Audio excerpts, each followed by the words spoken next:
If you like audiobooks or audio shows, check out a free trial of Audible. Just click the link in the description. You are listening to Mindshock. This is Bruce McGuire. And Maxwell Powers. And happy Easter out there, everyone.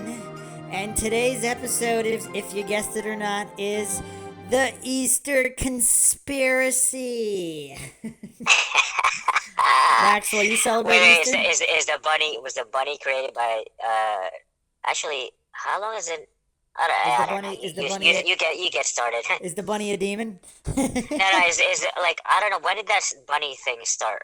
Like, is that a long time ago, like 200 years or like 100 or? Well, we're going to dissect it in order. But once again, if you like the podcast, you can donate to our PayPal. Check the link in the description. Make sure you subscribe to the channel. Hit the bell for notifications. If you like the podcast, hit the like button. Feel free to share it across social media platforms. Any thoughts, questions, suggestions, or insults, leave them in the comments section. Also, make sure to like our Facebook page. You can also check us out Reddit, Patreon, Twitter. Check the description. Okay, so let's see here. Do you celebrate Easter, Maxwell? You don't know? You forgot? Well, no, because would you consider celebrating people coming over, getting together for dinner? If it's an Easter dinner, if it's a specifically non-Easter dinner. Like, I mean, there's no fucking bunnies on the turkey and shit, or like a fucking... turkey, like spaghetti. Like we don't do the egg thing, the egg hunt thing, or like the eggs and shit. Like, well, that depends. Do you say, "Are you coming over for Easter"? Yeah, but that could also be just because like it's like a weekend thing, and I guess all right, I'll categorize that as celebration. Because otherwise, it would just be dinner as usual. Otherwise it wouldn't be just like, I mean, because you can still have family over with just a casual like weekend thing. But I guess... Yeah, but if you call it the Easter get-together as opposed to not referencing Easter... If you don't reference Easter... It's pretty close. It's pretty close to not calling it Easter. But I guess, like, since it's the... it's almost like there's more effort involved in getting together. Yeah. So that means it's a celebration. All right, so let's get into the official definition before we go down the rabbit holes, which, as usual, in typical Mindshock fashion, will be quite extensive and mind-boggling. So Easter, which is also called Pascha or Pascha in Greek or Latin, or Resurrection Sunday, is a festival and holiday commemorating the resurrection of Jesus from the dead, described in the New Testament as having occurred on the third day after his burial, following his crucifixion by the Romans at Calvary in 30 AD. It is the culmination of the Passion of Jesus, preceded by Lent, or Great Lent, a 40-day period of fasting, prayer, and penance. Did you do your fasting, Maxwell? For Easter? Yes, for Lent. Oh, no, I don't understand Lent, and like I don't understand the religious purposes for. Well, actually, I do a little bit because like it's like you have to punish yourself and like so you can. I think I don't know. Is that what it is? Like you punish yourself so you can be forgiven or some shit like that. Might as well go over Lent. So Lent is a solemn religious observance in the Christian liturgical calendar that begins on Ash Wednesday and ends approximately 6 weeks later before Easter Sunday. The purpose of Lent is the preparation of the believer for Easter through prayer, doing penance, mortifying the flesh, repentance of sins, almsgiving, and denial of ego. This event is observed in the Anglican, Eastern Orthodox, Lutheran, Methodist, Moravian, Oriental Orthodox, Reformed, and Roman Catholic churches. Some Anabaptist and evangelical churches also observe the Lenten season. The last week of Lent is Holy Week, starting with Palm Sunday. And I remember Palm Sunday. 'Cause like we used to fucking like get those palm leaves and like shake them around inside of like church and shit. So Palm Sunday is a Christian movable feast that falls on the Sunday before Easter. The feast commemorates Jesus' triumphal entry into Jerusalem, an event mentioned in each of our 4 canonical Gospels. In most liturgical churches, Palm Sunday is celebrated by the blessing and distribution of palm branches or the branches of other their native trees representing the palm branches, the crowd scattered in front of Christ as he rode into Jerusalem. The difficulty of procuring palms in unfavorable climates led to their substitution with branches of native trees, including box, olive, willow, and yew. The Sunday was often named after these substitute trees, as in Yew Sunday, or by the general term Branch Sunday. Okay, so the last week of Lent is Holy Week, starting with Palm Sunday. Following the New Testament story, Jesus' crucifixion is commemorated on Good Friday, and at the beginning of the next week, the joyful celebration of Easter Sunday recalls the resurrection of Jesus Christ. In Lent, many Christians commit to fasting as well as giving up certain luxuries in order to replicate the account of the sacrifice of Jesus Christ's journey into the desert for 40 days. This is known as one's Lenten sacrifice. Many Christians also add a Lenten spiritual discipline, such as receiving a daily devotional or praying through a Lenten calendar to draw themselves near to God. The Stations of the Cross, a devotional commemoration of Christ's carrying the cross and of his execution, are often observed. Many Roman Catholic and some Protestant churches remove flowers from their altars, while crucifixes, religious statues, and other elaborate religious symbols are often veiled in violet fabrics in solemn observance of the event. Throughout Christendom, some adherents mark the season with the traditional abstention from the consumption of meat, most notably among Lutherans, Roman Catholics, and Anglicans. Lent is traditionally described as lasting for 40 days in commemoration of the 40 days Jesus spent fasting in the desert, according to the Gospels of Matthew, Mark, and Luke, before beginning his public ministry, during which he endured temptation by Satan. Depending on the Christian denomination and local custom, Lent ends either on the evening of Maundy Thursday or at sundown on Holy Saturday, when the Easter Vigil is celebrated. Regardless, Lenten practices are properly maintained until the evening of Holy Saturday. So, I mean, I'm sure you've heard that fasting in spiritual sense, that was just a way, because fasting is healthy, it's detoxifying. So I know you know a lot about fasting. It's kind of, and we did our breatharianism podcast on people who don't even intake water during quite long fasting, surviving only on air or their breath.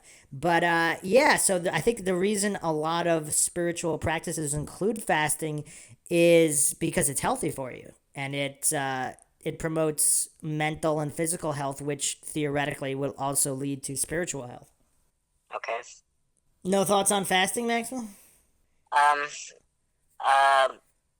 was just thinking, like, if Jesus Christ did what he actually did, he went through some serious autophagy and, made himself healthier.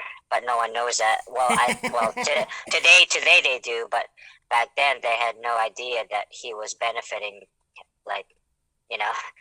from the fast by, becoming stronger and healthier. Since this is Mindshock, we'll get real crazy. I'm not sure if I've mentioned this before, but supposedly, if our ancestors were Atlanteans or some kind of highly spiritual beings that actually didn't need food or water to survive, then fasting would actually bring you closer to your natural state.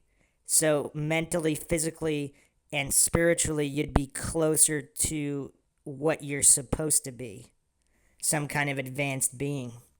Because if this is all after the fall, regardless of how the fall is defined, the fall of man, where humans actually started eating and drinking and all this, what if it's not necessary? We go over this insanity in our breatharianism podcast. If you haven't checked that out, you can check that out. But it's kind of crazy to think about. Obviously, if we're used to the food and water, we're going to die if we go too long without it. But it seems like almost anyone that has a spiritual experience as a result of fasting that didn't die, it changed their state, their physical, mental, and spiritual state quite profoundly. So perhaps anybody going on a spiritual journey is fasting in order to make that journey possible. Or once again, if you're intaking nutrients, but also food has anti-nutrients.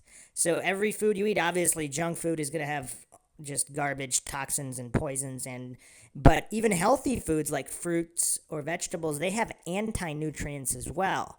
Now, the balance is usually pretty good. It's mostly good with a little bit of bad. I know that there's certain peas or lentils. There's certain types of vegetables that have, or beans that have specifically high amounts of anti-nutrients. So even though they have some healthy nutrients, they have a lot of anti-nutrients as well.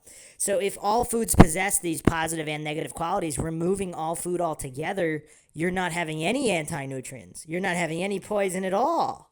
So your body can go through these states, not just autophagy, but there's other processes that go on, and especially mental as well. So if these substances, even that are technically nourishing to your physical state, they might not be nourishing to your mental or spiritual state, and they might blind you from seeing or understanding the divine. If this is all true, I'm just reciting theories here because this is Mindshock. I have not fasted for incredibly long periods of time, only small periods of time, as just detox, which works quite well, and I know you have as well. What's your longest fast? You know, I would say 7 days, but I did go do like a I've done like a 14-day, but it's like I cheated on the 8th day, kind of. So like I don't want to give myself credit, but I would say, I mean, if it's like I think I had some chips and shit because it was just weird not having that much food. But I would say like. So semi-fast, 14 days, and then 7 days fast, like pure, like no food. Yeah, I've done about a week on mostly liquid. But yeah, it's weird because it gets so bad for me. It gets really bad day 3, day 4, and then it just gets way better. So it always gets worse before it gets better. But what I find is most people never get to the benefit because when it gets real bad, because you don't feel good. You feel like sometimes. And I also did a dry fast for I think 24 to 36 hours. I forget, but that's just pretty much that's no food and no water. Whoa, but Maxwell forgot something. I'm shocked. How did you not recall the details? I don't know. I don't know. I think because I had work the next day and I forgot to. Look, if I started on Friday or Saturday, I don't know, something like that.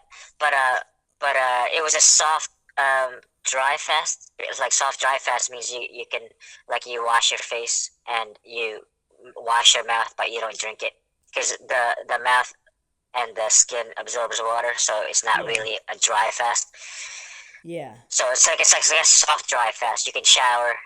So let's consider soft dry fast. And a hardcore dry fast, like a hard dry fast would be like no shower, no brushing teeth. It's crazy. Yeah, that's hardcore. That's hardcore. I want to do that like one weekend where you just go in the woods or something. But anyway, the point I was making is it definitely gets bad before it gets better. So I can only imagine what people that have done a 30-day or a 90-day or whatever, in this case, a 40-day fast, I would imagine most of the benefits would be like the extreme spiritual and mental benefits would be happening in that last week because it takes a long time to get to that point. So yeah, it's really, really interesting, the whole notion of fasting and how it's linked to religion and spirituality. Very, very interesting. But let's dive deep into Easter. So this is an article. So this is from IlluminatiWatcher.com. And I thought it was an interesting write-up, which kind of encompasses a lot of the occult and esoteric aspects of Easter. This was posted by Isaac Weishaupt. I'm seriously doubting that's his real last name, because Adam Weishaupt is, of course, the Illuminati founder of the Bavarian Illuminati who might have actually killed and replaced George Washington, taking his identity, and it is his picture that is on the dollar bill. Did you know about that, Maxwell? I think you mentioned it. That was a very interesting Yeah, and Martha Washington's comments about it, Thomas Jefferson's involvement, and strange comments. We'll have to do a dedicated podcast on that. There's when I first looked at that, I thought it was complete baloney nonsense. After I spent about 2 hours researching, there's quite a lot of evidence to support that theory. It is bizarre, including Washington's including Washington's own letters, which are currently in the Library of Congress, mentioning Illuminati infiltration. Oh yeah, I saw that one. But that isn't that interesting? It's so crazy. Like it goes that far, and like they actually have They're it writing written. letters about the Illuminati back in the 1770s. Yeah, it's crazy, man. Yeah, it's bizarre. So, okay, so here's the article. This was posted April 18th, 2014. I'm going to explore the symbolism behind the pagan version of the Easter holiday. Once again, we have the pagans. If you haven't checked out our Christmas conspiracy podcast, check that out. Everything is intertwined with the pagans. And if you haven't checked out my Hollow Earth podcast, episode 2, it goes into a lot of the pagan mythology. The pagan version of the Easter holiday celebrated on March 21st to 22nd. The holiday known as Easter is typically a time spent by Christians to reflect on the resurrection of Jesus Christ. However, there is an occult meaning attached to it that needs to be explored. It revolves around the goddess Ostara, aka Babylonian goddess Ishtar, aka Eostre, aka the moon goddess, aka Semiramis, aka Egyptian goddess Isis, aka Greek Aphrodite, aka Roman Venus. Ostara Eostre is the Old English spelling and the origin for the name of Easter. In pagan history, human sacrifices occur on the first Sunday after the new moon, after Ostara or Eostre. It celebrates the return of Semiramis in her reincarnated form of spring goddess Eostre. This is part of the revolving phases of the triple goddess of the female deity mentioned earlier. Easter eggs. The Easter egg is a Babylonian legend, so we're talking, this goes back thousands upon thousands of years, that claims the goddess Ishtar, aka Semiramis, fell from heaven in an egg. The Easter egg hunt is based on the tradition of looking for Ishtar and finding her. This would allow her to be reborn and bestow blessings on the person. Semiramis Ishtar is the goddess of fertility because of this rebirth egg legend. And once again, we're going deep. If you haven't checked out our Halloween podcast, check out our Halloween podcast because we talk about this extensively. If demons feed off energy, and if this is all some kind of black magic demonic ritual that humans are engaging in by simply going on Easter egg hunts, are these demonic entities, if they're demonic entities, feeding off the energy of children and adults engaged in what they believe is an innocent Easter egg hunt? What do you think, Maxwell? How dark is that? It's pretty dark. Indeed. The Easter Bunny, the rabbit symbol, comes about because of the speed of procreation, which just went along with the fertility legend. Lent, the tradition of fasting for Lent, is supposedly a tradition that comes from the Babylonian god Tammuz. He died at the age of 40, and every day of Lent is considered 1 year of Tammuz's life, and the time is spent in fasting to mourn for Tammuz. Easter ham. Tammuz was believed to be killed by a wild boar he was hunting, and the consumption of ham on Easter is a symbolic reference to this event. Did you eat ham, Maxwell? Sometimes. I mean, on Easter dinners? I don't know. I just kind of eat what's there. So you don't even know what it is. Sometimes, for the most part, I mean, and also I don't remember like the past. Like I don't think about what I ate. So you never remember anything that you ever eat? I do, but I don't remember the past 10, 15 years of Easters. Actually, I don't remember any Easter meal that I've had. Did you have one today? Did you have one today? No, not yet. I went to a convenience store and ate a chicken steak sandwich. Well, when's your Easter dinner? I don't know, sometime soon. All right. I thought this was after your Easter dinner, but you have yet to have it. Okay, so last year you don't remember if you had ham on Easter for Easter or not. Oh, I have no fucking idea. Let it be known that I'm a Christian, so this particular topic piqued my interest. I reconcile all of these odd occult connections with the fact that it symbolically means something different today and to my faith than it did when these traditions were instilled. The Christian concept for Lent is a commemoration of the 40 days Jesus spent fasting in the desert and eluding the temptations of the devil. However, the material that I've been researching claims that the 40 days is truly a tradition from this Tammuz morning. In fact, Dark Marquis cites Ezekiel 8:14 through 18, which shows God's anger of the Tammuz Lent practice. Then he brought me to the door of the gate of the Lord's house, which was toward the north. And behold, there sat woman weeping for Tammuz. Then said he unto me, Hast thou seen this, O son of man? Turn thee yet again, and thou shalt see greater abominations than these. And he brought me into the inner court of the Lord's house, and behold, at the door of the temple of the Lord, between the porch and the altar, were about 25 men with their backs towards the temple of the Lord and their faces toward the east. And they worshipped the sun toward the east. Then he said unto me, Hast thou seen this, O son of man? Is it a light thing to the house of Judah that they commit the abominations which they commit here? For they have filled the land with violence and have returned to provoke me to anger. And lo, they put the branch to their nose. Therefore will I also deal in fury. Mine eye shall not spare, neither will I have pity. And though they cry in mine ears with a loud voice, yet will I not hear them. The passage seems to indicate there was a mourning period for Tammuz, which is accepted as historically accurate. The passage is a vision given to the prophet Ezekiel, and it was meant to show that the people were worshiping the wrong gods, like Tammuz and other sun gods. Of course, this is coming from my personal interpretation, and I'm pretty far from a priest or theologian, so formulate your own theory on that one. Easter candy and hot cross buns. As mentioned in the other holidays, the Tower of Babel had a temple to Moloch at the top.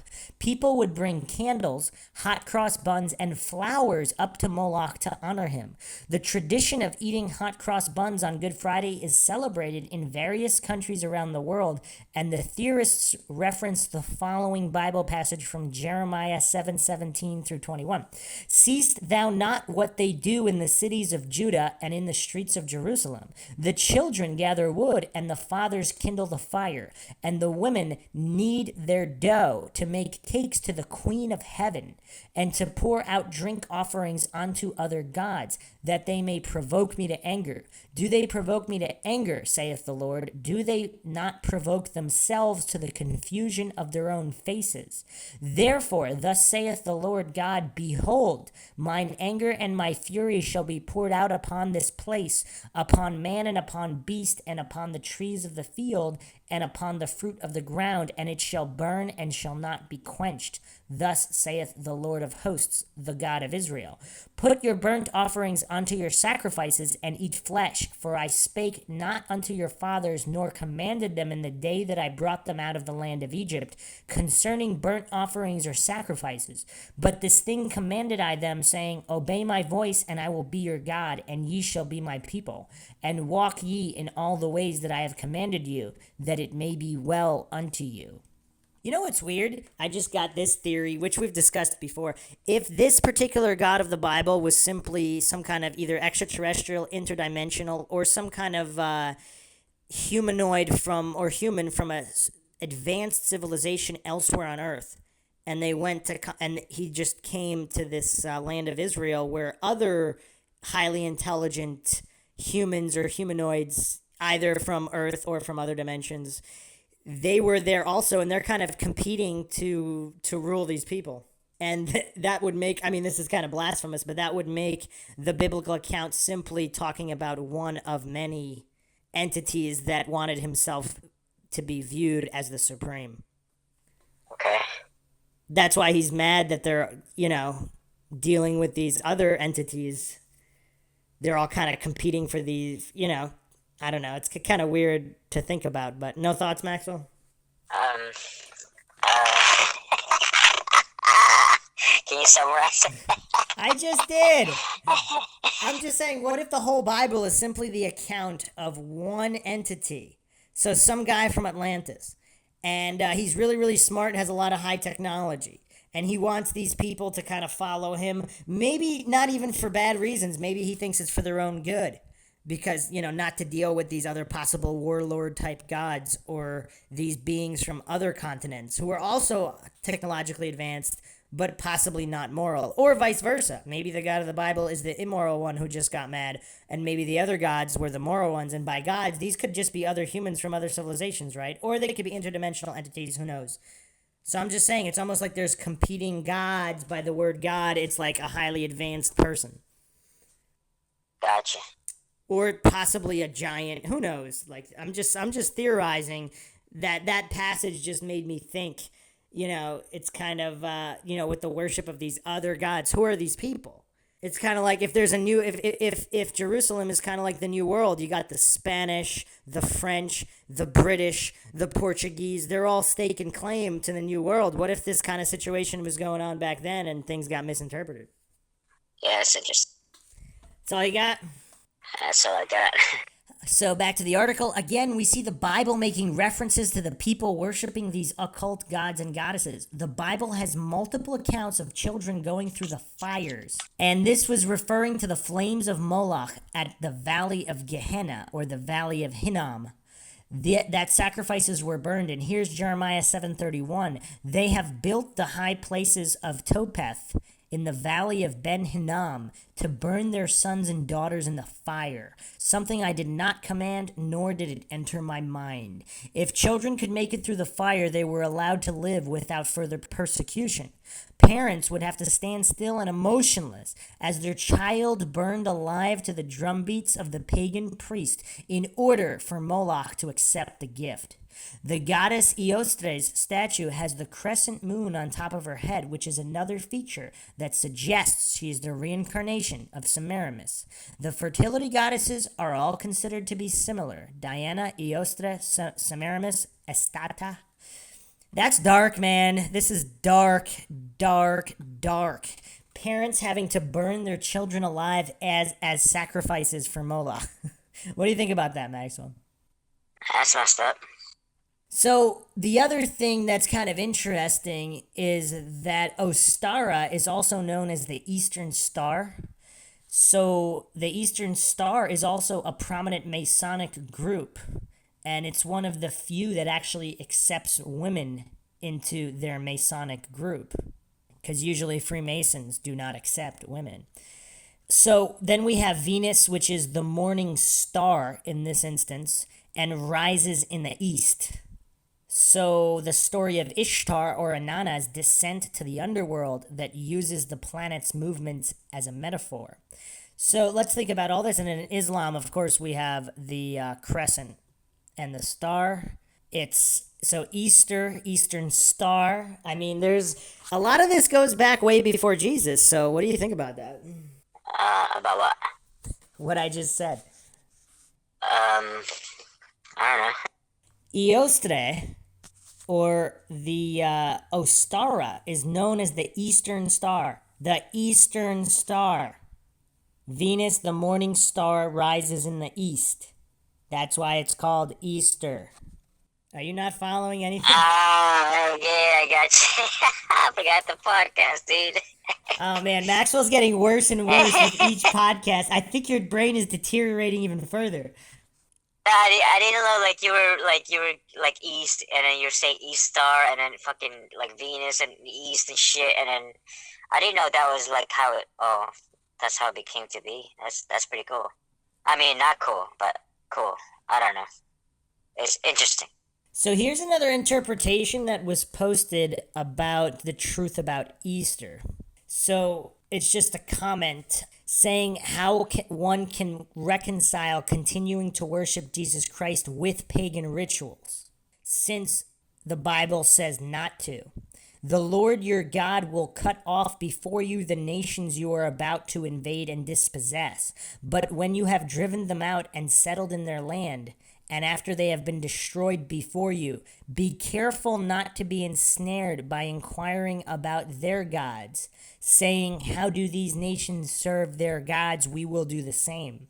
You must not worship the Lord your God in their way, because in worshiping their gods, they do all kinds of detestable things the Lord hates. They even burn their sons and daughters in the fire as sacrifices to their gods. See that you do all I command you. Do not add to it or take away from it. And it goes on to say that Jesus Christ actually instituted a ceremony called the Passover. Passover, which is to commemorate his death. Passover is the truth and brings true believers in communion with him, while Easter is the lie, which is perpetuated by Satan the devil, which separates people from having a personal relationship with God. God is spirit and must be worshipped in spirit and truth. That's pretty interesting, right? So it's basically, so this particular guy's take on it is that Easter is the lie. Interesting. Quite bizarre and mind-shocking. Which again, all of this kind of points to the Christians taking some of these rituals of the pagans, whether it's Christmas, Easter, whatever, and kind of utilizing them in Easter. All right, so let's go over the spring equinox connection, because once again, this major holiday falls on an equinox. What a coincidence! Does this when you connect? What's equinox? What's an equinox? Yeah, I forgot. I looked it up one time, like 10 years ago, but I forgot what it is. So there's different cosmology models, of course, but in general, an equinox is the instant of time when the plane of Earth's equator passes through the center of the sun. So this would be when the sun would be visible directly above the equator. So this would be on a day of equinox, daytime and nighttime would be almost equal duration all over the planet. I guess that's where the word equinox is, because they're equal. Everything is equalizing. So in the northern hemisphere, the equinox in March is called the vernal or spring equinox, and the September equinox is called the autumnal or fall equinox. So the winter solstice would be the opposite. So the solstice would be the shortest days. So the sun would be the farthest from the equator, and during an equinox, it would be the closest. Make sense? Without getting too crazy. Not really. Is equinox when you see the sun the whole fucking day for like 24 hours and shit? No, that would be the 24-hour sun. All right. Just for Maxwell, let's get a little bit in depth. Okay, so this is off Bustle, which is a pretty good breakdown. While the words might trigger similar thoughts of fancy fitness establishments and cycling classes, there's a real difference between solstice and equinox, and neither of them have anything to do with physical fitness. Each year there are 2 solstices and 2 equinoxes, and while they both signify a change of season, the 2 are incredibly different. Opposites, even. An equinox is an event that happens twice a year. The word equinox actually comes from a Latin term meaning equal night. That's because during an equinox, it is believed that all areas of the Earth's surface experience an equal amount of daylight and darkness, 12 hours each. That's easy to remember, right? In autumn, the equinox September 21st is in the northern hemisphere, and in spring, the equinox March 20th or 21st, it varies from year to year, is in the southern hemisphere. So the equinoxes are the times of the year where the part of the Earth closest to the sun is the exact equator. So when everything is aligned, everywhere from the North Pole to the South Pole will get the same amount of sunlight. But only on those 2 equinoxes, in September and March, the exact dates of which might change up to 3 days depending on year. So if you're a flat earther, I guess this wouldn't make sense, Maxwell. So this isn't making sense in your in your cosmology. A solstice is an event that also happens twice a year. The word solstice comes from the Latin word sol, meaning sun, and sistere, meaning to make stand. The way we understand it literally is that it describes the moment that the sun reaches its northern or southernmost point. In essence, the sun is standing. More specifically, it occurs when the sun's path is farthest from the equator. In the northern hemisphere, the summer solstice happens in June, and in southern hemisphere, the solstice happens in December. Hence why the seasons are reversed in each hemisphere. So the winter solstice, December 21st, is the shortest day of the year. Summer solstice, the 21st, is the longest day of the year. So the biggest difference between the equinox and the solstice is that the solstice is the point during the Earth's orbit around the sun at which the sun is at its greatest distance from the equator. During the equinox, it's at the closest distance from the equator. Because of this, one solstice is an extremely long day and the other is an extremely short day. Comparatively, during an equinox, the days and nights are equal lengths. Got it? Yeah, I got it. 12 hours and 12 hours. So if the Earth is traveling around the sun, the equator is the closest to the sun at an equinox, and the farthest at a solstice. Got it? Yeah. You sure? Yeah, farthest solstice. I don't know how that works, but like the closest I can get. Because theoretically, again, I mean, I don't know if you're in a flat Earth cosmology, I guess this explanation wouldn't work. But in a heliocentric, just to let everyone know that I'm not the flat earther. wait, what did you say? I'm not a flat earther. Wait, didn't you say you were practically a flat earther on our first flat Earth podcast? You saw some convincing videos. I don't think so. Oh, you forgot? I don't think I ever said that. I just said there was a local sun. That doesn't mean the Earth was flat. Wait, so you believe in a globular model with a closed sun? Well, I don't really know. I was still asking for. I wasn't definitive. I was like asking maybe like I think you said pretty much when I asked you if you were a flat earther. You didn't say yes, but you said pretty much because you saw some weird videos. I mean, I still don't believe anything. Like I don't really. You don't subscribe to either model? Right now I really don't know. Like, and I kind of don't care about it. Okay, but if you want to know about equinoxes and solstices, but I'm more globe earther right now. I would say. Oh, you switch week to week? Okay, got it. I wouldn't say that. I just saw this video that was some weird fucked up local sun. All right, let's focus. Let's focus on the equinox. So the roots of Easter as a celebration of the spring equinox. This is from magicalmind.com. It's very interesting. Easter falls at the time of the spring equinox. There is no coincidence because the roots of Easter are neo-pagan. Easter has been known by many names: Ostra, Ostrara, Ostara, Eostre, and Easter. Eastre. The Christian celebration of Easter is like an overlay at one point in time when the Christian religion incorporated the ancient Celtic and other pagan rituals. The roots are still there in a modern-day Christian holiday. Easter can be celebrated anywhere from March 22nd to April 25th. This is because the early observation of Easter was determined by early churches to be on the first Sunday following the full moon that occurs on or following the spring equinox, March 21st.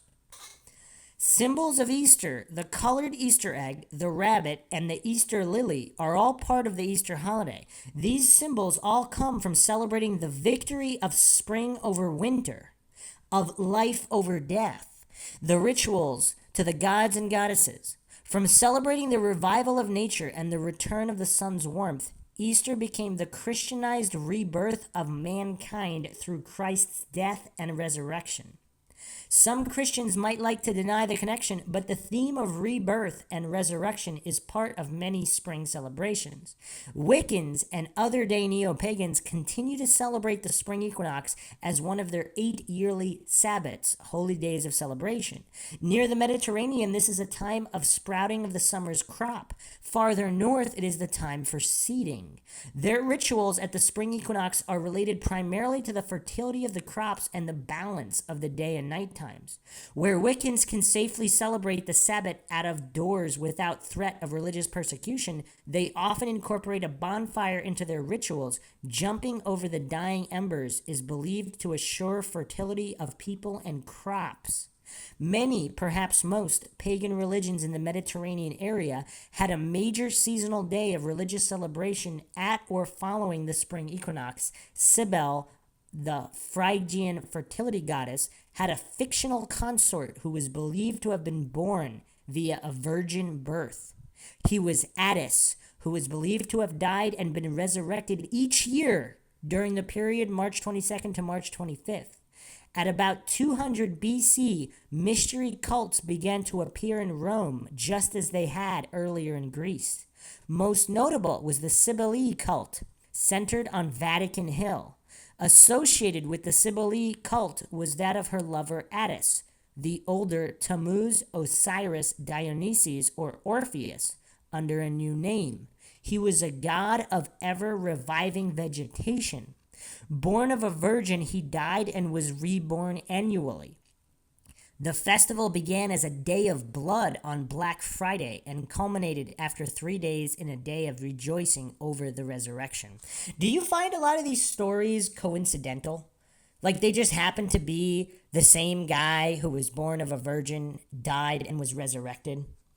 I mean, that seems like a strange theme. I mean, the only theory that I could come up with to try to reconcile all of these different histories and mythologies is that if the earth goes through cycles, so that means all of the stories would be true, but they're not all about the same incarnation. So if the same person is reincarnated as all of these different figures, one of which is Jesus, so all these stories are true, and that's why they also match the older stories. Unless the whole story of Jesus is just made up from older stories borrowing elements. What do you think? I don't know. Good thing you're doing a podcast, huh? No thoughts at all? You think the Jesus story is original, true? Yeah, I don't understand what you mean by freaking coincidence. Like what? Like it's coincidental that fucking the Jesus Christ story came about. I don't understand what's coincidental. Attis, who was believed to have died and been resurrected, who was also born of a virgin. You have all these different figures in history. Attis, Tammuz, Osiris. Oh shit! Oh, like what? Like are they? Oh, all of them are said to have been, even Nimrod, all of them are said to have been born of a virgin, died, and resurrected. Oh, no shit. I missed that. Yeah, you miss everything, Max. Well, that's pretty interesting. I see what you mean. So, like, I guess what you're trying to say is these stories have passed around the world, and it becomes another story of the same. Is that what you're saying? So these stories predated Jesus, so that means what? Either there's some kind of it was some kind of like, well, I would think there's passed on, but you're saying some weird fucking cosmic shit happening. Well, if you believe in reincarnation and the reincarnation cycles of mankind, so not only are people reincarnated, but the entire world would go through different reincarnations and destructions. You have a great flood, then you have, and even some of the Mayan history said the same thing. The world began and ended many times already. Like when the world ends, it ends, but then it starts again. Oh, okay. So it's not like it fucking explodes and shit and it comes back together. It's just fucking... No, and that's why, and that's one of the theories that could possibly explain all these ruins around the world with advanced technology, like these stones that look like they were laser cut, that are countless tons, and you have different time periods. You have this going on in just gigantic time period differences.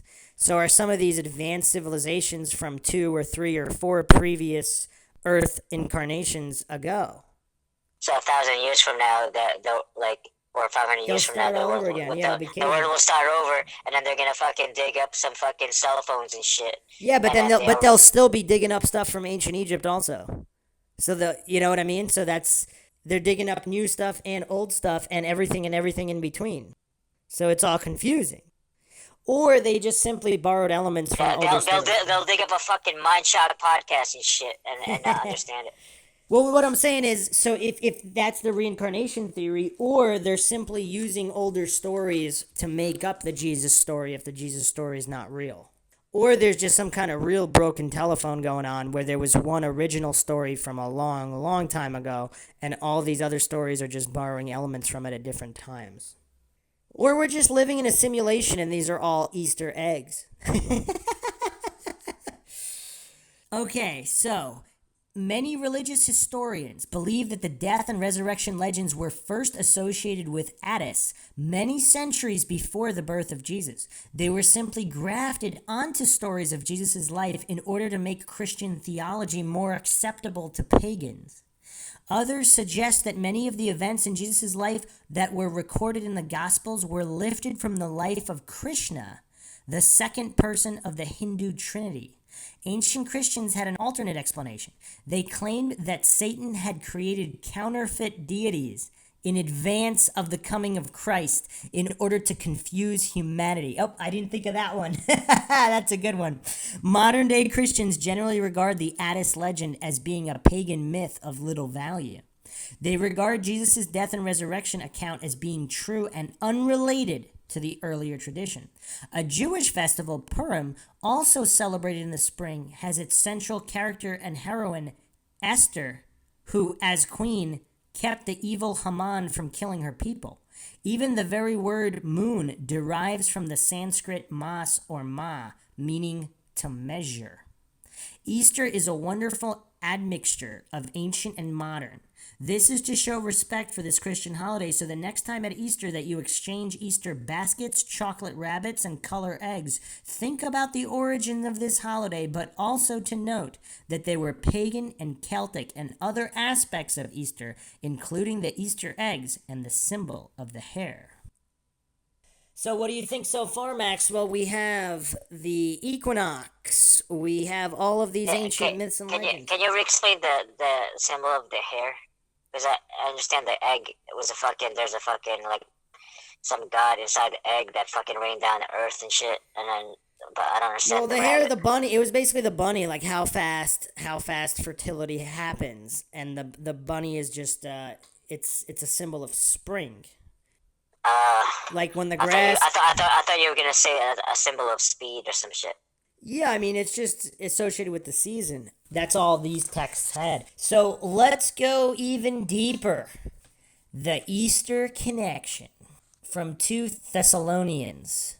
They believed a lie and now had pleasure in unrighteousness. This is from mysterybabylon.org. Easter, a day honored by most in contemporary Christianity as celebration of the resurrection of Christ. Yet the vast majority of ecclesiastical and secular historians agree that the name of Easter and the traditions surrounding it are deeply rooted in pagan religion. Really, how could this be? What would any of the ways of God have to do with the paganism of ancient Babylon and beyond? And if these roots were really so, why does it still continue today? If the Easter story only stands as a remembrance of the crucifixion and resurrection of Christ, then it is symbolic of his return from death, a release of the devil's hold on the ancient world.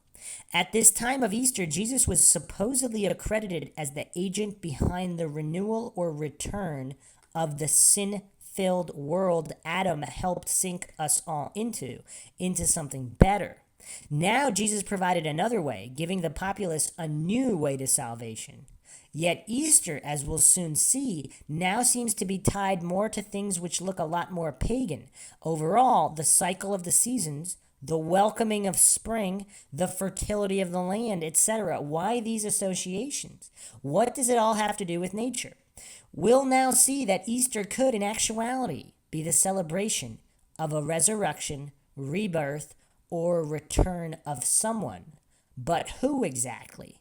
Let's see. One source claims that the word Easter is of Saxon origin, Iestra, the goddess of spring in whose honor sacrifices were offered.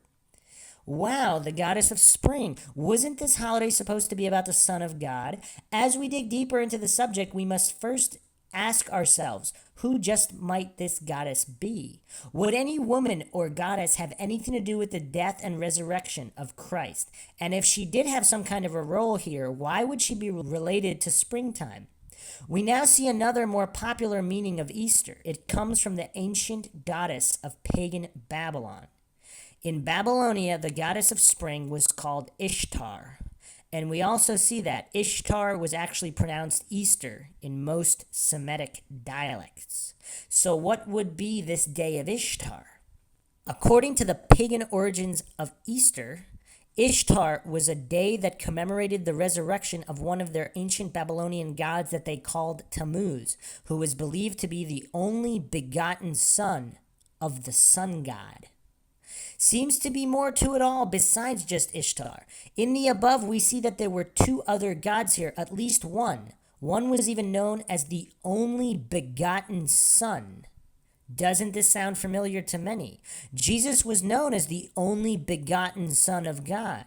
But who is this Tammuz? As well, who was the sun god?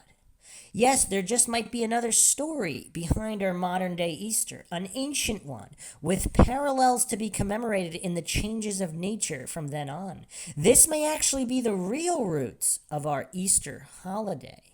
So, to let the cat out of the bag a little early here, we'll discover that Easter is in large part the remembrance of the murder of Nimrod, the pagan builder of the Tower of Babel. As our revealing progresses, we'll also see that Tammuz was another name of this pagan Nimrod, and Ishtar, or Inanna, was actually another name of the Babylonian Semiramis. And the sun god? He was none other than the cornerstone god of the ancient pagans worshipped. All three, of course, were nothing of Christian origin. This is the actual story. First, as we recall from the origins of Babylon, Shem, a son of Noah, actually killed Nimrod and cut his body into little pieces. We recall that he sent a piece of Nimrod to each area dominated by his Babylonian kingdom. As a message of fear and compliance, Shem wanted people to turn back to God and get off of the Babylonian bandwagon, or else. Nimrod's mother and wife, Semiramis, had to use her noggin during this time, and quickly. She had to come up with something to deflect it all. She also needed a way to maintain her power over the pagan populace at this time of crisis, maybe even accentuate her own significance.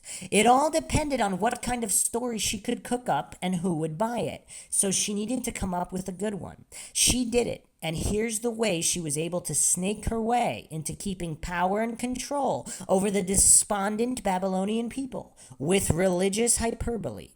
After Nimrod, now to be known as Tammuz, was martyred by that evil god lover, Semiramis, now to be known as Inanna or Ishtar, was totally grief-stricken. She was so despondent and sad that she was willing to do almost anything to get her slain son back. She must have felt like dying as well. So, in a supernatural or esoteric way, she did just that. She let the whole pagan world know that she had followed him into the underworld.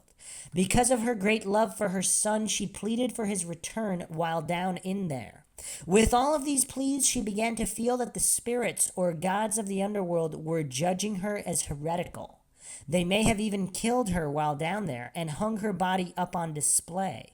Yet in her absence, something horrible was going on in the world above them. The entire terrestrial earth seemed to be just as sad and despondent as Semiramis was because of this loss, and began to show it by the loss of fertility and life. Crops ceased to grow. Animals seemed to stop reproducing, etc. Unless something was to be done soon in the underworld, the upper natural world above them, and all life on it might begin to head towards the same dire end as Nimrod. So something had to be done to help her the entire world out. Semiramis was reportedly inside the underworld for a whole of 3 days. That sounds familiar. At the end of these days, she sent a desperate message to her pagan gods for help.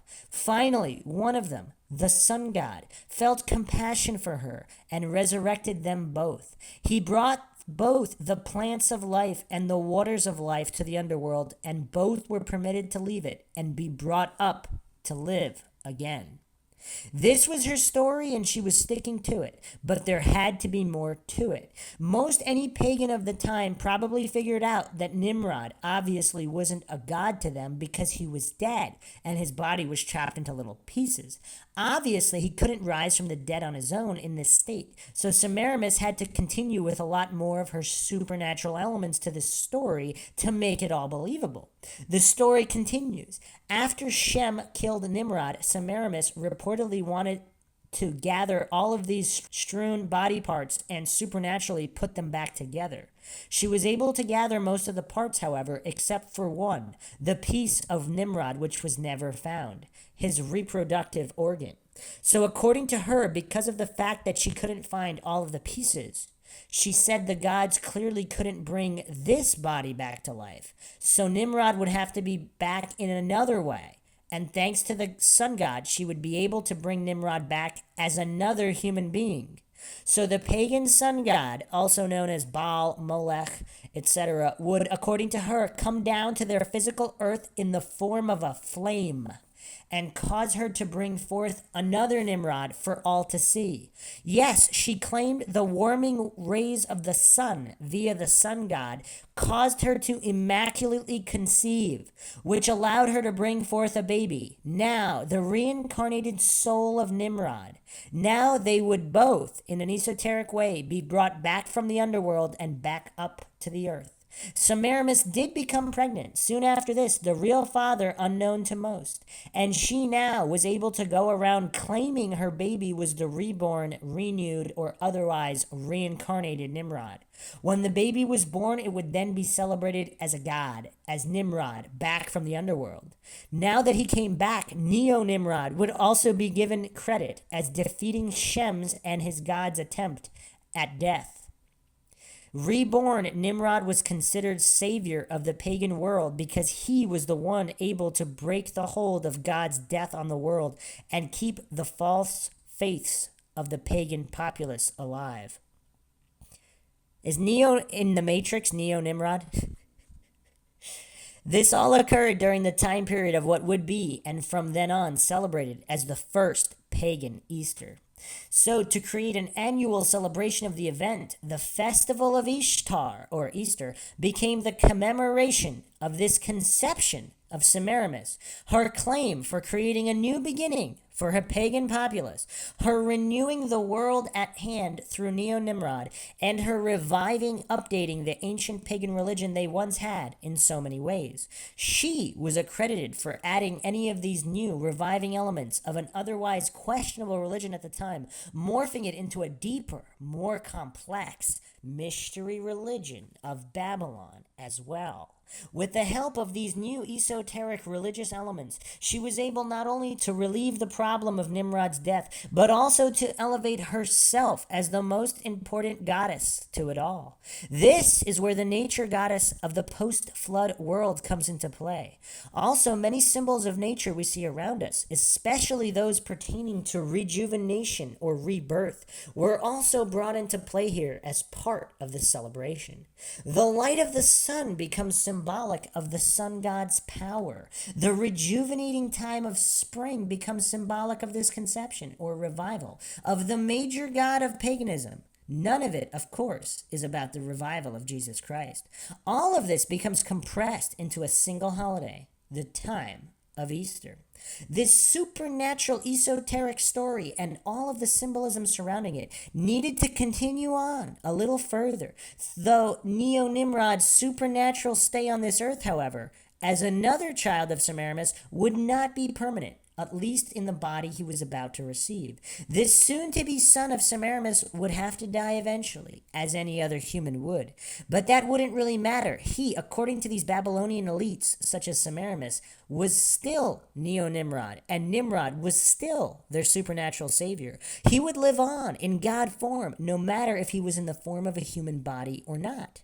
So, to explain things a little further, there had to be a bit more to Semiramis' supernatural story, at least in regards to how it was to be celebrated here on Earth. Sometime after the time Semiramis and Nimrod were granted their time back on Earth, at the time of Easter, Nimrod, or Tammuz, would have to leave this earthly abode and go back into the underworld, at least for a little while. That was part of the sun god's plan. So, just as reborn Nimrod, her son, had to physically die, the God within him was still considered as God, and would continue on forever. This would be commemorated in our natural world too, providing evidence of this birth, death, rebirth pattern. And it was manifested for the people through the changing cycles of the seasons. What are we saying here? We're saying that in our natural world around us, the ancient pagan elites began to claim that there were pointers to the truths of this whole supernatural esoteric story. We were already beginning to discover these pointers were seen through seasonal changes, the cycles of the seasons. Spring and autumn would both be dictated as the times to celebrate Nimrod and the changes he had to go through.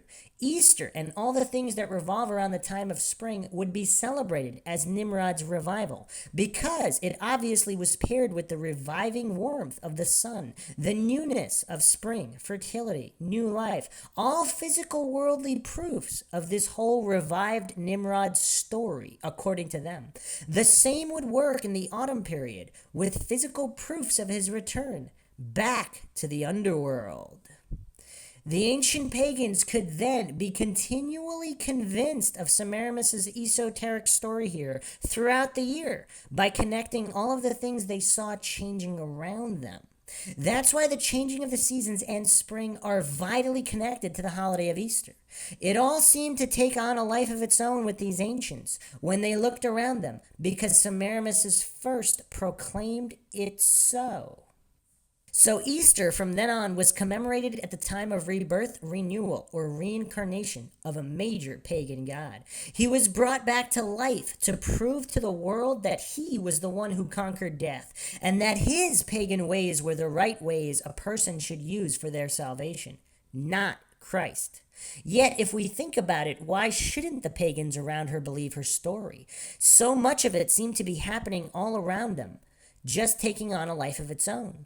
Again, that's why the festival of Easter, or Ishtar, is intertwined with the prevailing themes of fertility, renewal, a descent into darkness, and the triumph of light over darkness, or rather God's darkness, as well as some triumph of good over evil. The story of Jesus and the epic of Semiramis did have some things probably in common, but the story of Jesus' death, burial, and resurrection seemed the one structured and embellished in accordance with a pattern that was very ancient and widespread. In other words, Jesus' entire story was hijacked by the ancient pagans of Babylon and copied somewhat 2,000 years before his birth. Once again, referring to the pagan roots of Easter, today we see a secular culture celebrating the spring equinox, while religious cultures celebrate the resurrection. However, early Christianity made a pragmatic acceptance of ancient pagan practices, most of which we enjoy today at Easter. The general symbolic story of the death of the sun and his rebirth, overcoming the powers of darkness, was a well-worn story in the ancient world. So now we see the holiday of Easter really comes from Babylon, spreading out first to the various nations or empires of the world, such as Egypt, which sprout up their own versions later. From there, it spread to the ends of the earth. But wait, could all this really be so? Could the majority of what well-wishing Christians celebrate at this time really come from something totally foreign? Could Jesus' resurrection from the dead really be something of a compromise holiday? First pagan, then adopted as Christian? As we look further, we'll discover some of the more popular elements of Easter and see how much of it was, and still is, of pagan origin, having nothing to do with the resurrection of Christianity's Lord and Savior. First, some may try to say that Passover and Easter are almost the same. Yet, there are some differences, however. For one, Passover is customarily celebrated on a certain day of the year, and Easter is an ancient spring festival. The date of Easter is not fixed, but instead is governed by the phases of the moon. How pagan is that? Yes, why connect a Christian holiday to the phases of the moon anyway? That's a method a typical pagan, one who looks to the natural world for signs, might use. Possibly some of Christianity had arrived to those of pagan persuasion. Over time, and Easter had to become an amalgamated holiday, a holiday made to fit in with everybody. And how many modern Christian churches might have those sunrise services on Ishtar's day, or make attempts to face the rising sun in the east at a time? Although we see no celebration of Easter in the New Testament, early church fathers celebrated it, and today many churches are offering sunrise services at Easter, an obvious pagan solar celebration. At these sunrise services, seems the main quantifier here is, of course, the sun. Why? What's the importance of having a service at sunrise anyway, or having to face it if there wasn't at least some connection to the sun here? In the Bible, we do see the ancient pagans of the past would maintain their backs towards the temple of the Lord and their faces towards the east, and they worship the sun towards the east, for they have returned to provoke me to anger. Once again, I read that earlier, Ezekiel 8:16-17. Interesting how the Bible also stated how these acts actually provoked anger in the Lord. Again, why? Of course, it was because the observation of the sun seemed a serious infraction to God, and all of it was related to paganism. These customs of Easter honor Baal, who is still worshipped as the rising sun, and his house is the house of the rising sun. How about the Easter egg? Going back to Semiramis' supernatural story, we'll discover that there was even more to her pagan symbolism here on earth. She claimed that in an esoteric way, her godliness came down from the moon in a giant moon egg that fell into the Euphrates River. In other words, the egg now had become the new symbol of the new ways she laid out for the populace. Her supernatural egg was now considered emblem of generative life and rebirth, the Ishtar egg. The origin of the Easter egg is based on the fertility lore of the Indo-European races. The egg to them was a symbol of spring. In Christian times, the egg had bestowed upon it a religious interpretation, becoming a symbol of the rock tomb out of which Christ emerged to the new life of his resurrection. Eggs, since ancient times, were known to be very prominent as symbols of new life and resurrection. So, as most of us could probably guess, the Bible never authorized any use of eggs as part of any celebration dealing with Jesus Christ. But why do we still have Easter eggs today? What about the Easter bunny? Oh, here we get into more explanation on the bunny, Maxwell. You wanted this. The hare, the symbol of fertility in ancient Egypt, a symbol that was kept later in Europe, its place has been taken by the Easter rabbit. Even in our modern day, rabbits could also be thought of as symbols of fertility. It's obvious to figure out why. They often are thought to breed like rabbits. Eggs and rabbits both seem to be fertility symbols here, and both a part of Ishtar's day. Nothing to do with Jesus Christ. Tammuz was noted to be especially fond of rabbits, and they became sacred in the ancient religion because Tammuz was believed to be the son of the sun god Baal. Truth is, most anybody can probably conclude the rabbit and egg have nothing whatsoever to do with Christ's resurrection. They have to come from these old idolatrous customs of paganism. God even told Christians not to mix what is godly with what was already pagan regarding his worship. Yet today, in regards the story of pagan Nimrod, Tammuz, and Jesus, it seems that it is a remarkable coincidence that the Christian and the heathen festivals of the divine death and resurrection should have solemnized at the same season. It is difficult to regard the coincidence as purely accidental. What do you think, Maxwell? Is all of this coincidental, or is this some kind of conspiracy to get Christians to worship false idols? It's a conspiracy. It's a conspiracy, man. Do you think these religious parallels would both just occur on their own over time the same way? Or would they maybe have been assimilated for some reason? Could this conglomeration have been done for the sake of those in the religious hierarchy, whatever hierarchy they were from, to assure themselves acceptance, assimilation, or even convenience from the people? Could this have been a way for pagan authorities of old to somehow Christianize something they have always held sacred and known their congregations held sacred for a very long, long time? Note how many places of modern Christian significances, such as churches, were really built over top of ground or temples that were once highly regarded by pagans of old. Again, why? The Roman Catholic Church had a practice of incorporating pagan festivals, of pasting Christian names over them and calling them Christian. This was done to make Christianity more palatable and familiar to heathen worshippers whom the church was trying to attract. It might easily be understandable now to conclude why such assimilations took place in our past. Many of the people in a formerly pagan empire such as Rome probably wouldn't be as willing to give up their pagan gods too easily. Those they accredited for giving them their lives and well-being, that's for sure. So to assure greater assimilation with those up-and-coming Christian narratives they were facing, religious authorities had to do something, and fast. Sounds logical. It even sounds somewhat understandable why they had to do this, in some twisted, self-centered way. But regardless, should this be the right way for people's devotion? Or is this more of a power play or means to maintain control on behalf of ancient religious establishments? You know what else is kind of interesting? When they laid out this particular paper lays out Ishtar as basically just a human queen or political figure of sorts that made up this story. And if the populace believed the story and they thought it was true, is that the real origin? Not that this actually really happened supernaturally, although maybe it did. But if it didn't, and Ishtar just made this story up for power and control, and it was bought, do you see that as a possibility, as some of the origin of these religious texts? That's a possibility. Well, when you have competing religions kind of posturing for power, or trying to battle for power, for supremacy over the people, to control people.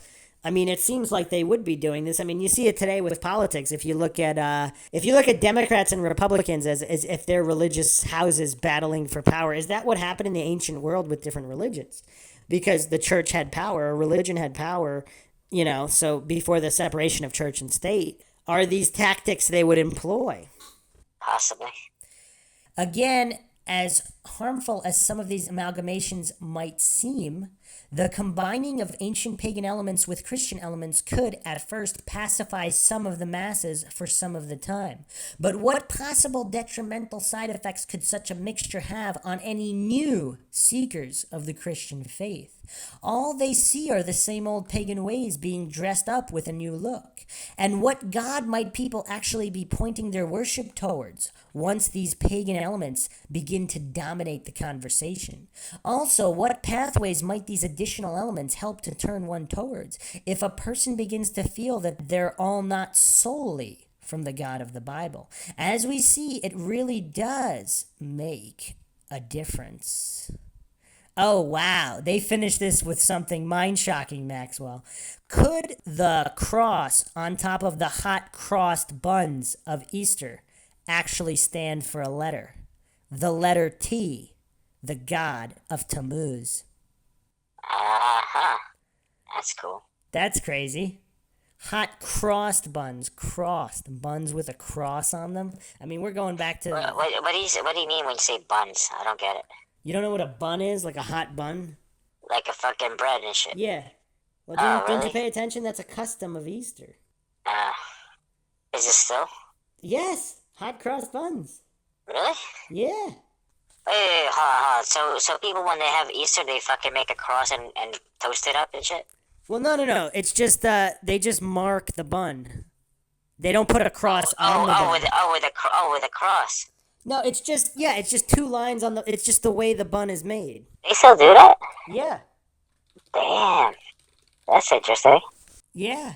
Huh. It's usually done on Good Friday, I think, but, yeah. That's very interesting. I'm gonna have to start looking for that. Yeah, sometimes they put frosting on the bun or something, or some other type of, just different ways to bake it.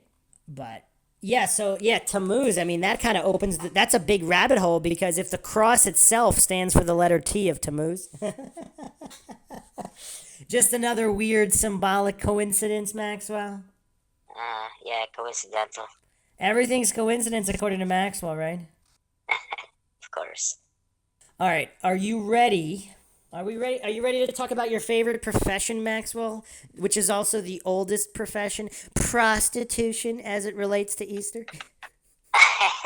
That's awesome. Let's do it.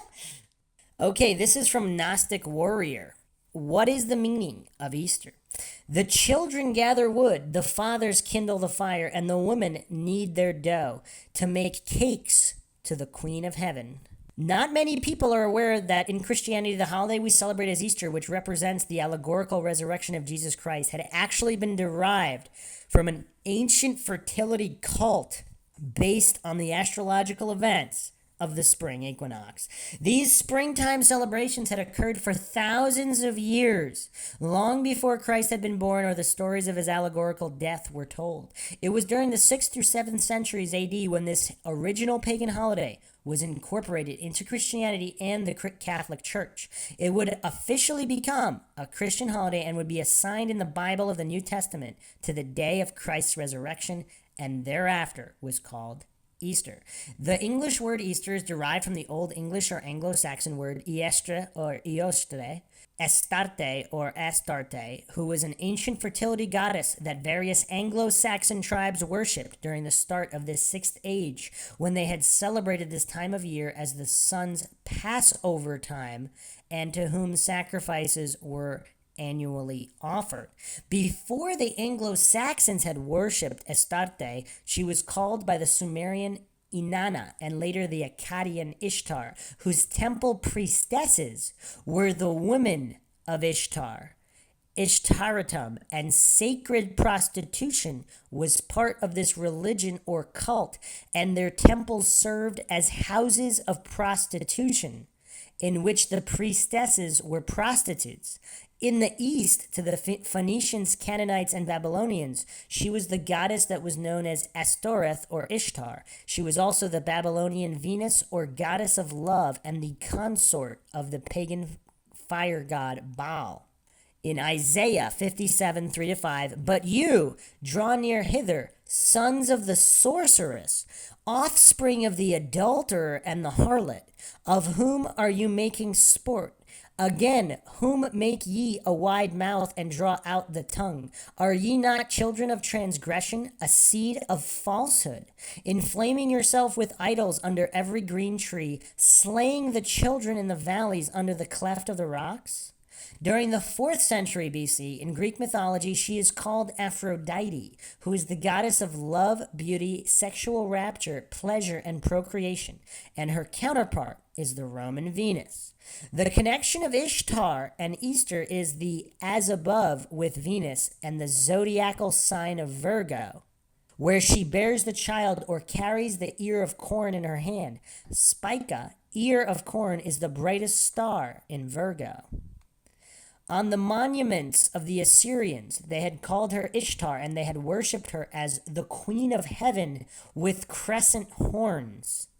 Horns like a devil. This is all weird. This is all very weird. On an impression of a Neo-Assyrian seal dated 883 to 612 BCE, she is called Ishtar of the Stars. Ishtar?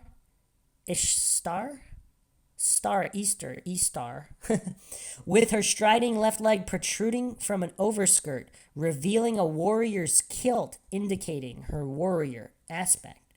Manly P. Hall had written in the Secret Teachings of All Ages, Ishtar represents the spirit of fertility. Her loss prevents the ripening of the crops and the maturing of all life upon the earth. The gods, realizing that the loss of Ishtar is disorganizing all nature, send a messenger to the underworld and demand her release. Madame Blavatsky in Isis Unveiled has said, sovereign goddess, Lady of the nether abyss, mother of gods, queen of the earth, queen of fecundity, as the primordial humidity, whence proceeded all. Belita is Tamti, or the sea, the mother of the city of Erech, Therefore, an infernal goddess in the world of stars and planets, she is known as Ishtar or Astaroth.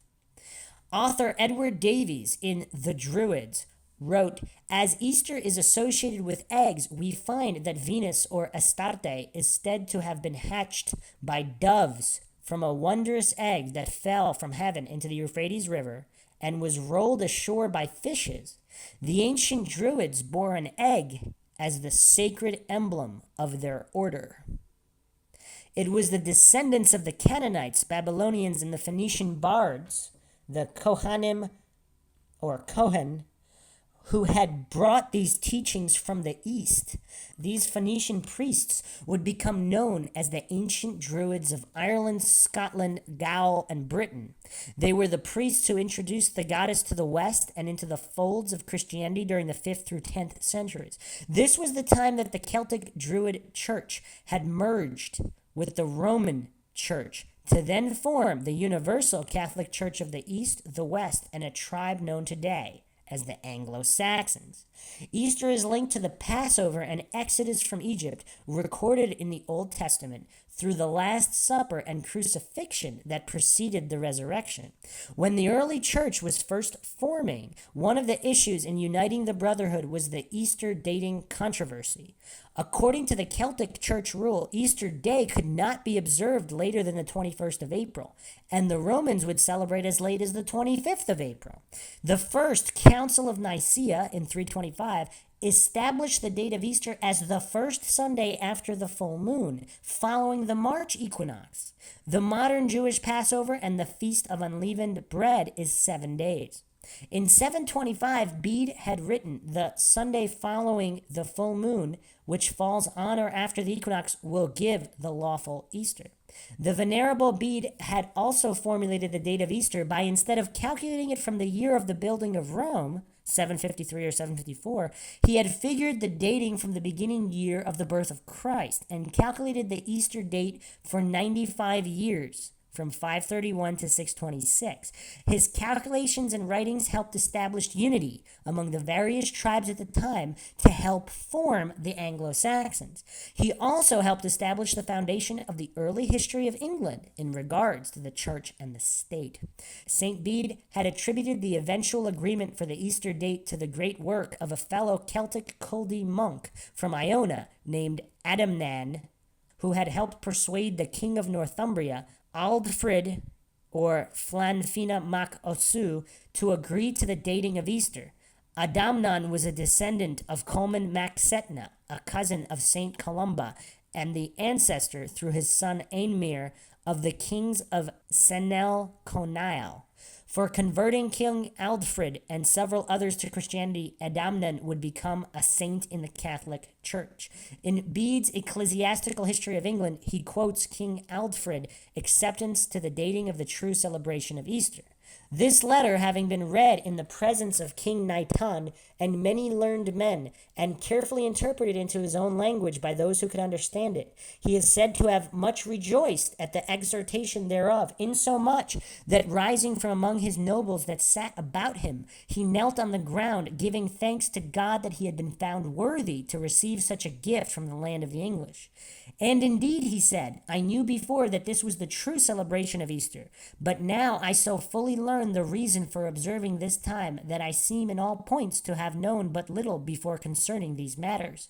Therefore I publicly declare and protest to you that are here present that I will forever observe this time of Easter, together with all my nation, and I do decree that this tonsure, which have heard to be reasonable, and shall be received by all clerks in my kingdom. Without delay he had accomplished, by his royal authority, what he had said. Soon after the conversion of the king of Northumbria, a priest named Egbert would help convert his fellow Druid Culdee monks on the island of Iona. Bede again writes about the events of this time. Easter is fundamental and most important festival of the Eastern and Oriental Orthodox churches. This is the expected and holy day, the one among the Sabbaths, the sovereign and lady of days, the feast of feasts, celebration of celebrations, on which we praise Christ for all eternity. In the British Museum, there can be found on an ancient tablet the story of the descent of Ishtar into Hades and her return to the world of the living.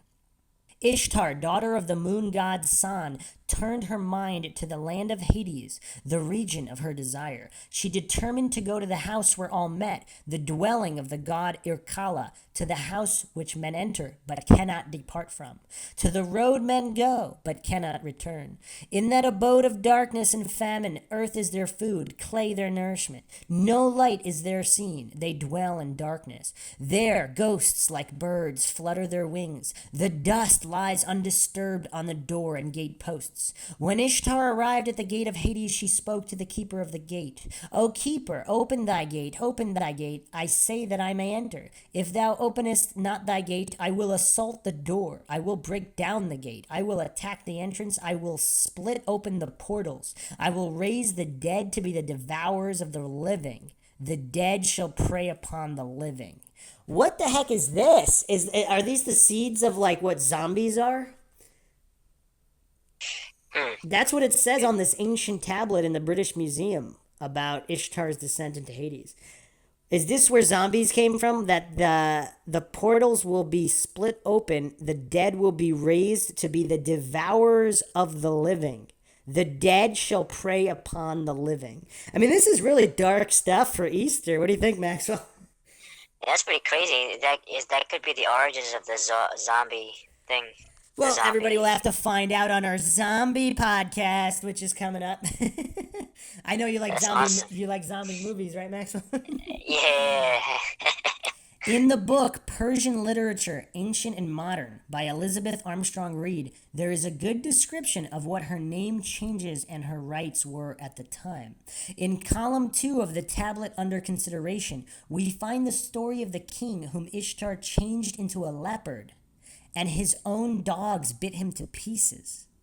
No one can doubt that we see here the original of the Greek fable of Actaeon, the hero who offended the goddess Diana when she revenged herself by changing him into a deer, and his dogs, no longer knowing their master, fell upon him and tore him to pieces. The classical authors of Greece and Home, however, attribute the fate of Actaeon to the vengeance of the strong and graceful Diana, whom he offended by allowing his eyes to rest upon her rich beauty, while the tablet ascribes the fate of the king to the wanton cruelty of Ishtar. Diana is sometimes identified with Hecate, the daughter of Asteria or Ishtar, and she retains the characteristics of her mother by appearing as the goddess of the moon. Her temple at Ephesus, with its 127 columns of Parian marble, was one of the 7 wonders of the world, but the hideous idol within it was roughly carved of wood, not as a beautiful huntress, but as an Egyptian monster whose deformity was hidden by a curtain. 33-degree Freemason Manly P. Hall said this in the encyclopedia outline Masonic, Hermetic, Kabbalistic, and Rosicrucian Symbolical Philosophy. At the first gate, the great crown is removed from her head.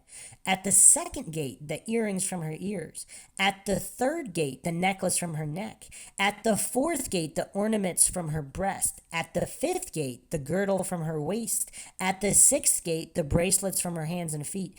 And at the seventh gate, the covering cloak of her body. Ishtar remonstrates as each successive article of apparel is taken from her, but the guardian tells her that this is the experience of all who enter the somber domain of death. Enraged upon beholding Ishtar, the mistress of Hades inflicts upon her all manner of disease and imprisons her in the underworld. As Ishtar represents the spirit of fertility, her loss prevents the ripening of the crops and the maturing of all life upon the earth. The gods, realizing that the loss of Ishtar is disorganizing all nature, send a messenger to the underworld and demand her release. So these are all interesting historical takes on Easter and all these differing myths. Some of these are really, really dark. We have a possible origin for zombies. We have all of this death and destruction surrounding Easter. What do you think about all that, Maxwell? Very interesting indeed. Who's Nimrod? I just went over that. He's a Babylonian king. So he's a biblical figure as well. So he's a king in the land of Shinar.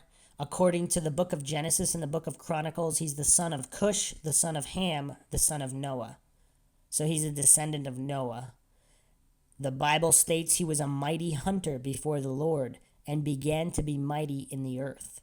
So the Tammuz association, is he Tammuz reincarnated, or did his mother just make that up to maintain control of the kingdom? We don't really know. But King Nimrod and the Tower of Babel is connected, and there's all this speculation on debate whether he was evil or good. And yeah, it's very confusing. Very, very confusing. Yeah, I thought we were gonna talk about rabbits and like more extensively, but I guess. Well, you have this strange obsession with rabbits. Supposedly Tammuz really liked rabbits, so that's why it's a sacred. I'm just saying, I'm not like interested in rabbits. I had this idea that fucking rabbits were like the main thing or some shit.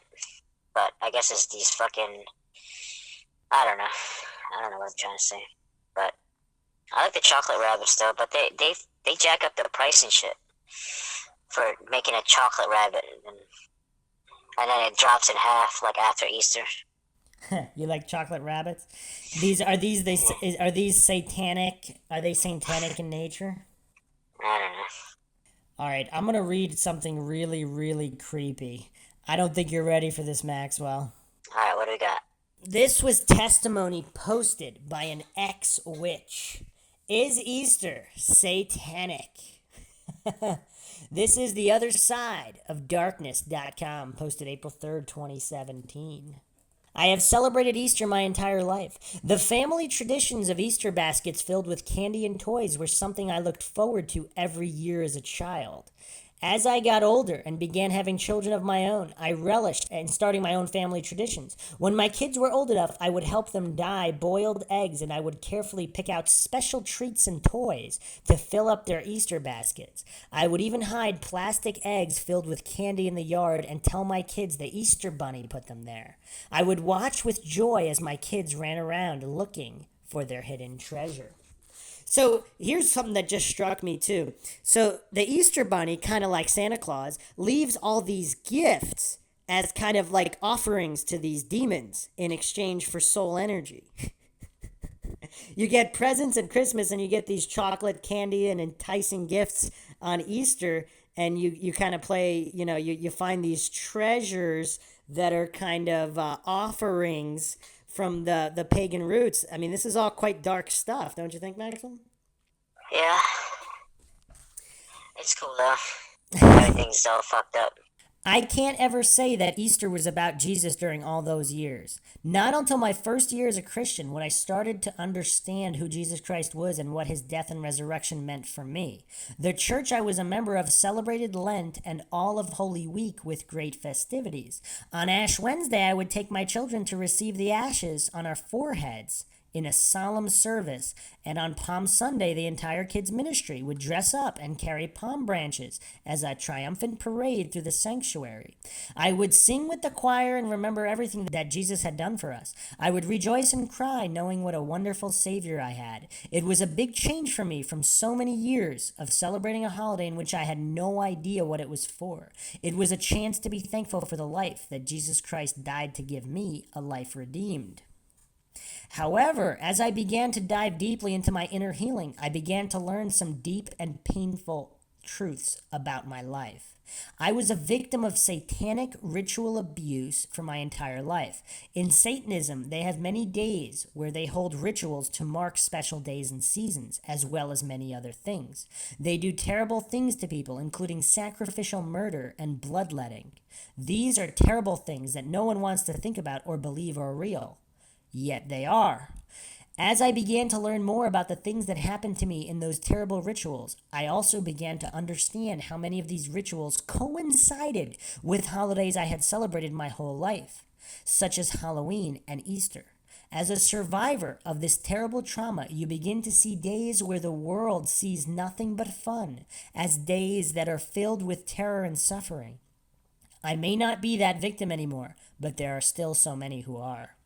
Holy Week is a very important time for the Christian and Catholic communities. It is a time where believers in Christ can come together in unity and remember Jesus' last days and honor him for his work on the cross. It all ends with a time of rejoicing on Easter Sunday, where we unite in rejoicing for our salvation in Christ. However, it is also a time where Satan uses people to celebrate acts of death and sacrifice for his purposes.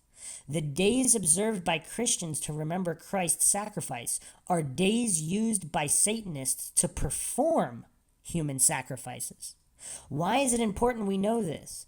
How does this really affect the average Christian in their everyday walk with Christ? While it may seem unimportant to most, the fact of the matter is that it should be of the utmost importance to us because it's something that weighs deeply on the Father's heart.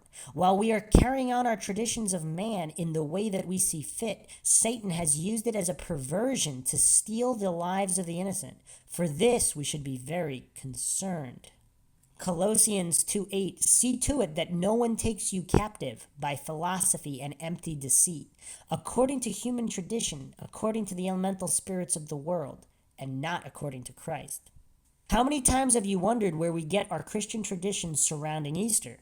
Have you ever questioned why you fill a basket with treats for your children or why you decorate your home with colorful eggs and bunnies? So many of us, like myself, have had these traditions handed down to us for generations, and because we see everyone else we know doing the same types of things, we never once question what we are doing. We love our traditions because they bring us comfort and joy. The problem is we as a people group have learned to derive our comfort and joy from traditions and not God.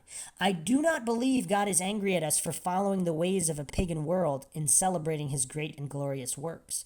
God is not a legalist, and he understands that we have walked in ignorance. Yet God does want us to stop and ask questions about what we are celebrating and where it came from. He wants us to no longer be ignorant and do things blindly, but to start looking to our Father for the truth and for his will in this matter. Easter is a holiday that was first celebrated by the first Christians as Passover. After the exodus of Israel from Egypt, where they were enslaved for hundreds of years, God commanded his people to observe a new festival. The feast of Passover was to remind God's children of the freedom they received at the hands of their Father. The early church recognized this Passover became a new covenant with God's people to be a time where we are to commemorate Jesus as the Passover lamb.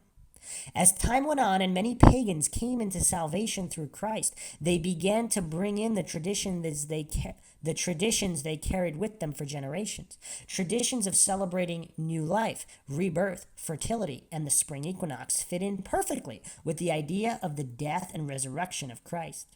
As the early church began to explode with new converts, Christianity couldn't help but adapt their pagan ways to their new Christian beliefs.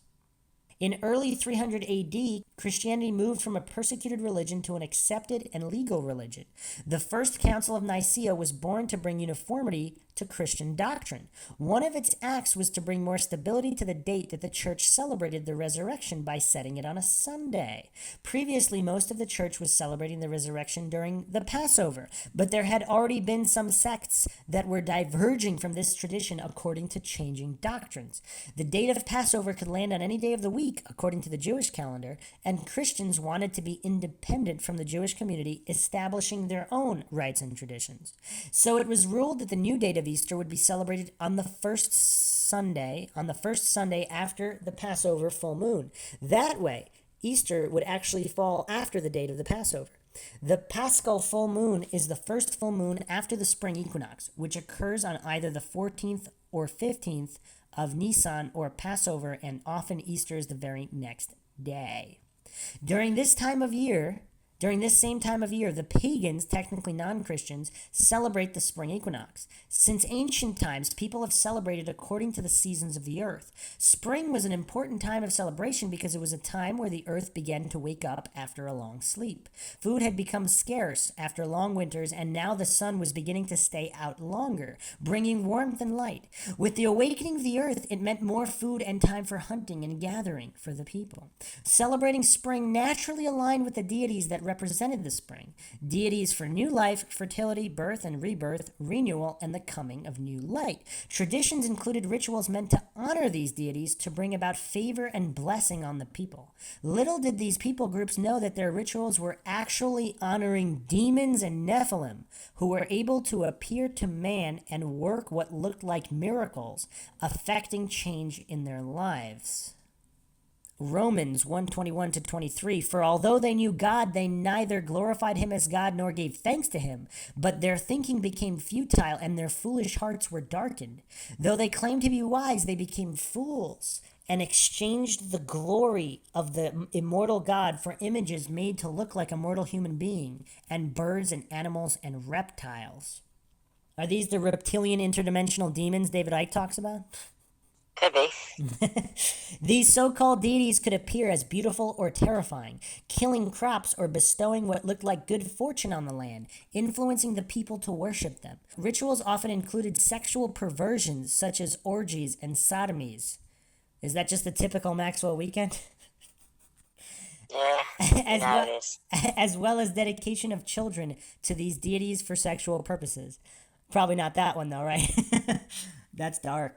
You know what's crazy in all of these like Illuminati, child trafficking, and sex rings and stuff? It's kind of crazy because they talk about these in even in some of these ancient texts, that these are all demonic, and it's pretty crazy because they want the blood of the innocent, of children. Yeah. Isn't it kind of weird how they kind of continue this like demonic rituals? Yeah. All like we're talking thousands of years later, theoretically. You could That's crazy. You could check out our Altered History podcast if you want to go down that rabbit hole. Elaborate community rituals were commonplace in ancient times, and in the Bible, the goddess Ashtoreth or Asherah is frequently mentioned. Ashtoreth was a fertility goddess and a consort of Molech, the god of child sacrifice. As time went on, many religions brought in their fertility symbols. During the Anglo-Saxon era, Ostara became the goddess that was celebrated in the spring. Using symbols of eggs for fertility and new life, this day brought forth traditions of decorating eggs as a symbol of prosperity and abundance. Ostara has many myths surrounding her that link her with the hare. Some myths have this goddess depicted with the head of a hare or as a hare, and other myths depict the hare as her favorite animal, which would lay eggs. There's another tie-in for you, Maxwell. I actually haven't seen this before. She's saying that Ostara is actually depicted as a hare sometimes. No kidding. That's awesome. Over time, traditions evolved to include the Easter Bunny and Easter baskets full of candy. The traditions came into America with immigrants in the 17th century, turning Easter into what we now know. With the symbolism of new life and renewal of the spring, it was easy to combine with the traditions of the resurrection of Christ. The church welcomed this amalgamation of paganism and Christianity, as it made converts feel more comfortable. Hosea 6:6, for I desire steadfast love and not sacrifice, the knowledge of God rather than burnt offerings. The pagan tradition of ritualistic sex and child dedication are still alive today. Many traditions and sects call it Ostara today, and all of these rituals, whether they are sexual in nature or not, are in honor of the demonic entities that they have been worshiping for centuries. Whatever name the goddess has, it is still a demonic entity and a celebration of witchcraft and Satanism. While most pagans who celebrate these spring festivals do not believe they are in alignment with evil in any way, you cannot separate the two.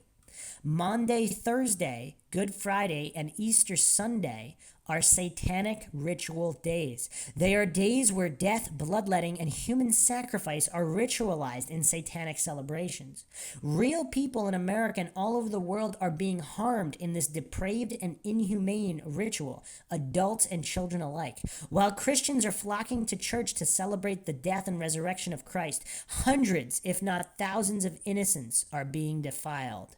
Does that make it wrong to celebrate Easter or the resurrection of Christ? Does that mean a Christian who celebrates Easter is going to be condemned by God?